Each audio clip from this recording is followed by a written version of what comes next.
So as Tom mentioned, I'm an audiologist, and I work in research and development for ReSound in our Glenview facility, which is just outside of Chicago. And I had known Rosie for years, just as an acquaintance. We live in the same apartment building in Chicago. Would see each other once in a while and make small talk. I didn't know she had a hearing loss, and one day I saw her in the elevator wearing this big streamer around her neck from a competitor. She was coming back from the gym and likes to listen to music when she works out. And I thought, has anyone ever heard of the expression an elevator speech, where you have like 20 seconds to explain your career or what you do? And I'm like, here's my elevator speech chance. And I, mentioned to her that I work in R&D, and I think I can improve on what you're wearing, and that's how our story started. So with that, I'd like to introduce Rosie Guagliardo.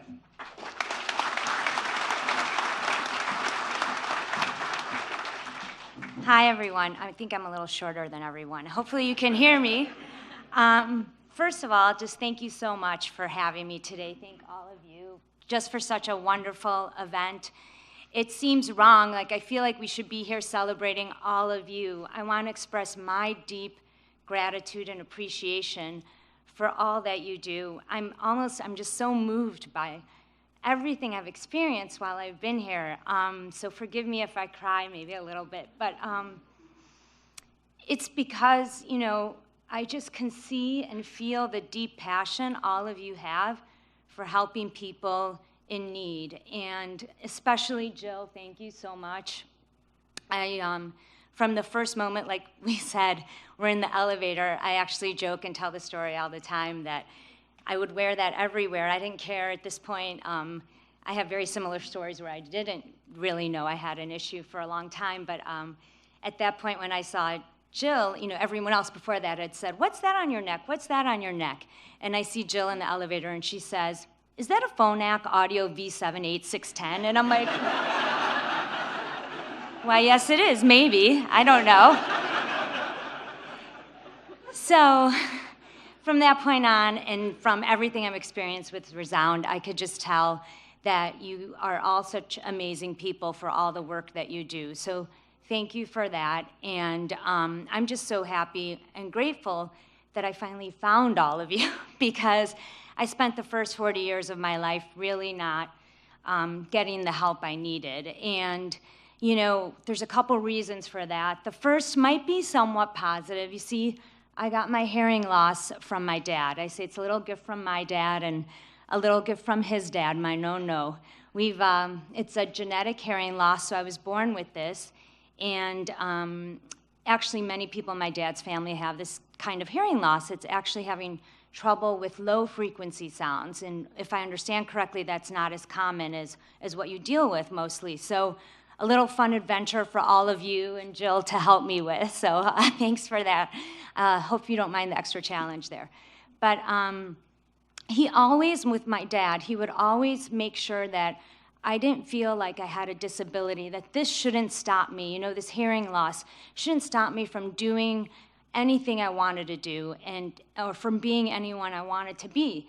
And that was so great for a while, but as time went on and I started having more and more trouble, because that's how our hearing loss works, it ends up increasing over time, I realized I really did need to do something about it. I just was feeling so awkward in social interactions.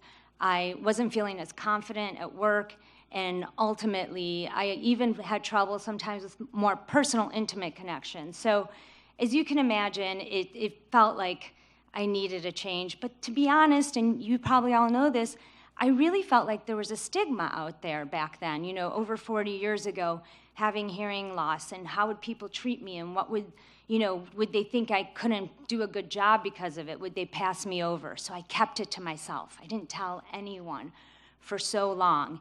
And just to give you a little background of what my life was like, I feel like it's very similar to what many people have experienced, but I'll never forget the first time I realized I had a problem. I was in kindergarten, and I actually had lived in Sicily for the previous year, came back and only started school in February, around Valentine's Day.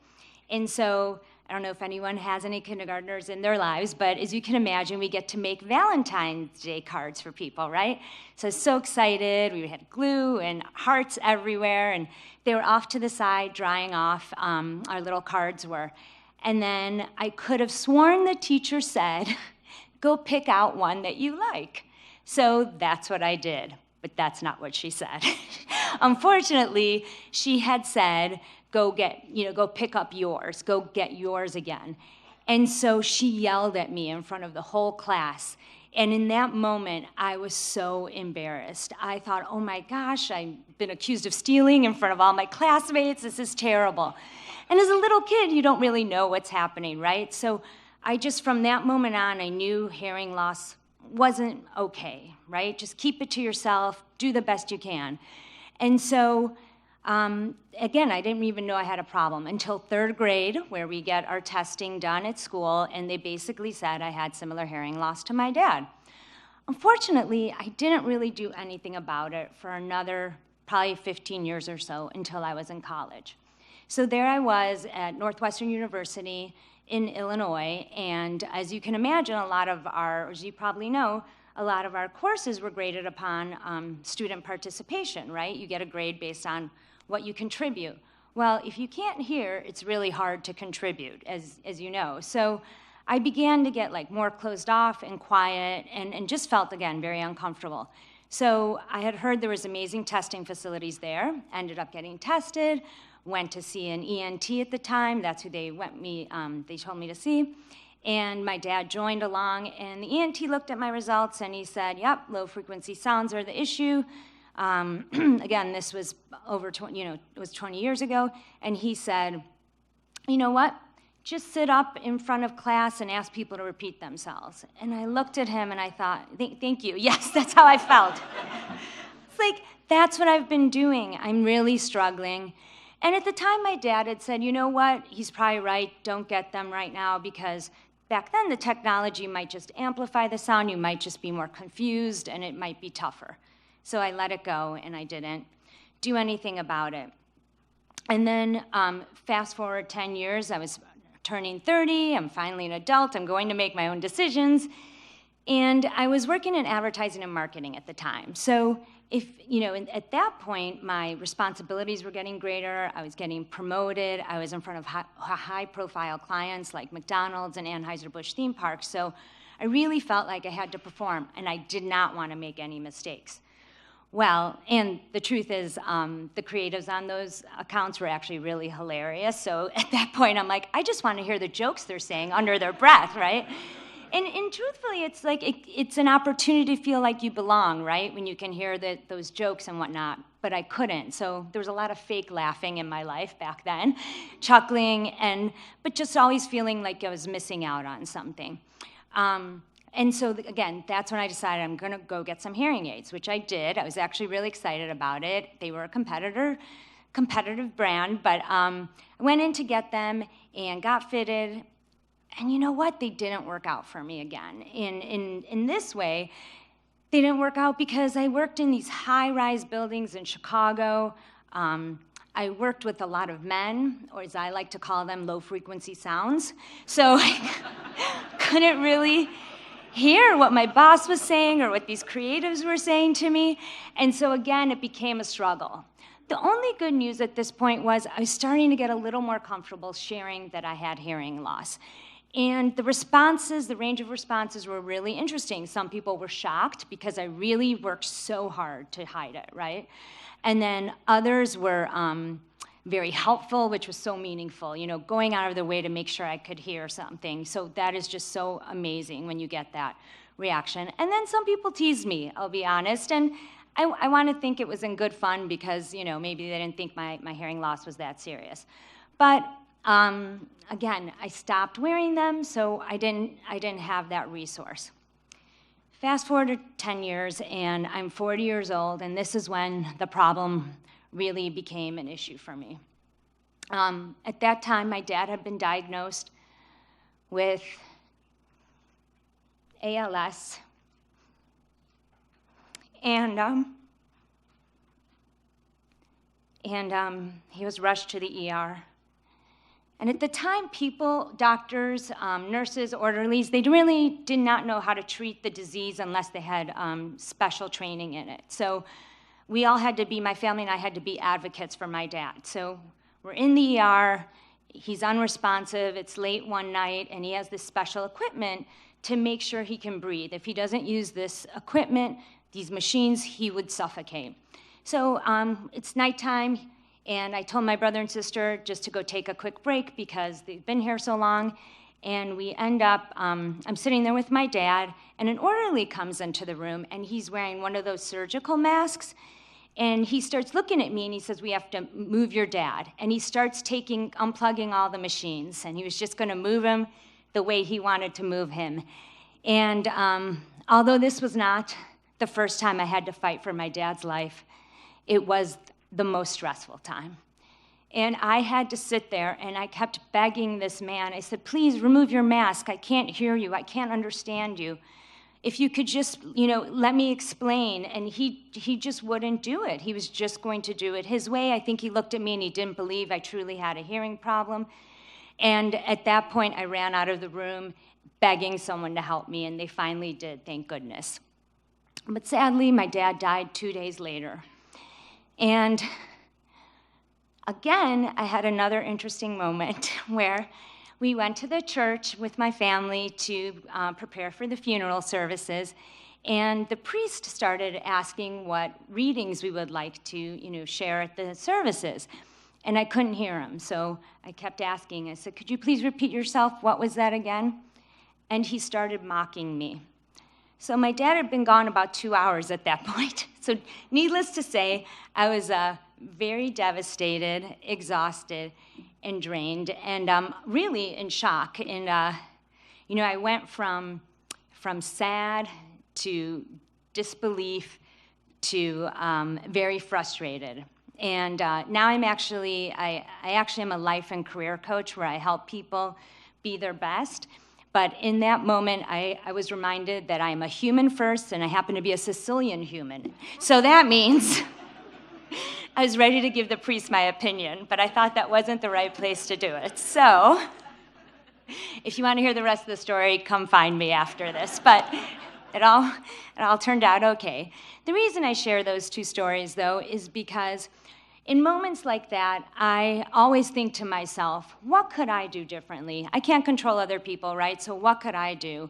And I thought, it's time. I really need to go out there and get hearing aids and see what my options are. So I began the exploration this time much more seriously than ever before.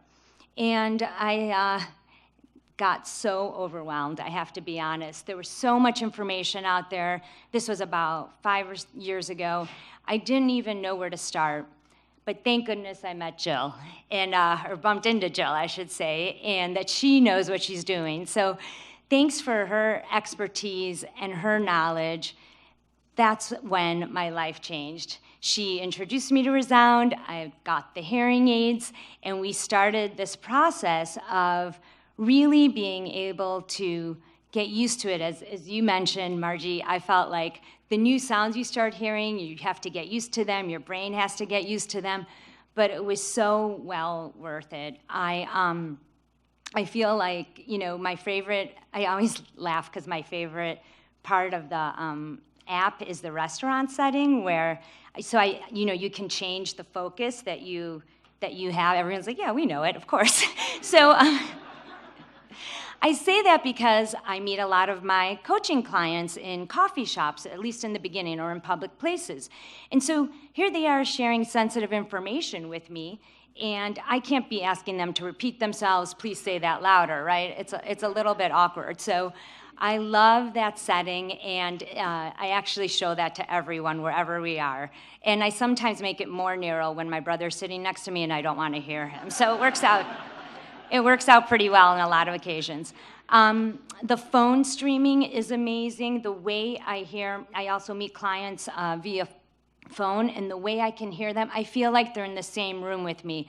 So it just allows me to be more present and engaged and really there for them. So that's such an amazing feature I just appreciate so much.